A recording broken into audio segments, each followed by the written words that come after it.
Once upon a midnight dreary, while I pondered, weak and weary, over many quaint and curious volume of forgotten lore, while I nodded, nearly napping, suddenly there came a tapping as of some gently rapping at my chamber door. "'Tis some visitor," I muttered, tapping at my chamber door. Only this and nothing more. Eagerly I wished the morrow. Vainly I had sought to borrow from my book surcase of sorrow.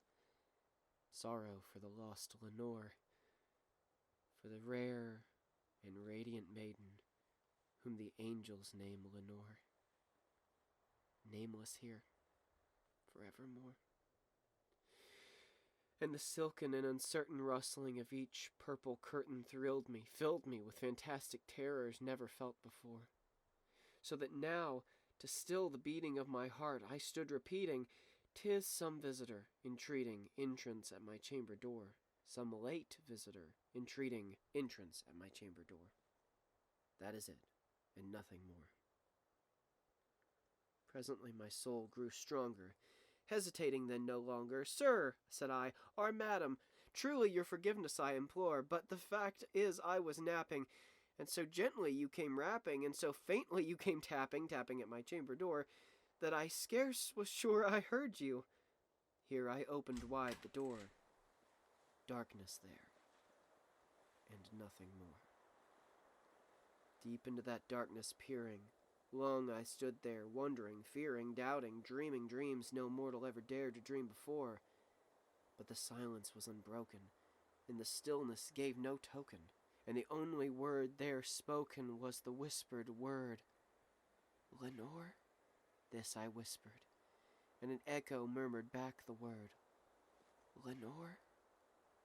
Merely this, and nothing more. Back into my chamber turning, all my soul within me burning, soon again I heard a tapping, something louder than before. "Surely," said I, "surely that is something at my window lattice. Let me see then what thread is, and this mystery explore. Let my heart be still a moment, and this mystery explore. 'Tis the wind, and nothing more." Open here I flung the shutter, when with many a flirt and flutter, in there stepped a stately raven of the saintly days of yore. Not the least obeisance made he, not a minute stopped or stayed he, but, with mine of lord or lady, perched above my chamber door, perched upon a bust of Pallas just above my chamber door, perched and sat, and nothing more. Then this ebony bird beguiling my sad fancy into smiling, by the grave and stern decorum of the countenance it wore, "Though thy crest be shorn and shaven, thou," I said, "art sure no craven, ghastly, grim, and ancient raven, wandering from the nightly shore. Tell me what thy lordly name is on the night's Plutonian shore." Quoth the raven, "Nevermore." Much I marveled this ungainly fowl to hear discourse so plainly, though its answer little meaning, little relevancy bore. For we cannot help agreeing that no living human being ever yet was blessed with seeing a bird above his chamber door, bird or beast, upon the sculptured bust above his chamber door, with such a name as Nevermore. But the raven, sitting lonely on the placid bust, spoke only that one word, as if his soul in that one word he did outpour. Nothing further than he uttered, not a feather than he fluttered, till I scarcely more than muttered, "Other friends have flown before. On the morrow he will leave me as my hopes have flown before." Then the bird said, "Nevermore." Startled by the stillness, broken by reply so aptly spoken, "Doubtless," said I, "what it utters is its only stock and store, caught from some unhappy master, whom unmerciful disaster followed fast and followed faster, till his songs one burden bore, till the dirges of his hope that melancholy burden bore of never, nevermore." But the raven, still beguiling all my sad soul into smiling, straight I wheeled a cushioned seat in front of the bird and bust and door. Then upon the velvet sinking, I betook myself to linking fancy unto fancy, thinking what this ominous bird of yore, what this grim, ungainly, ghastly, gaunt, and ominous bird of yore meant in croaking, nevermore. This I said engaged in guessing, but no syllable expressing to the fowl whose fiery eyes now burned into my bosom's core.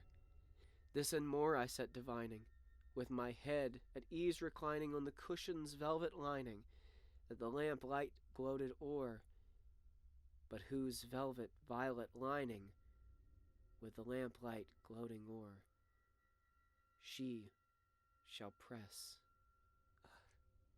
nevermore.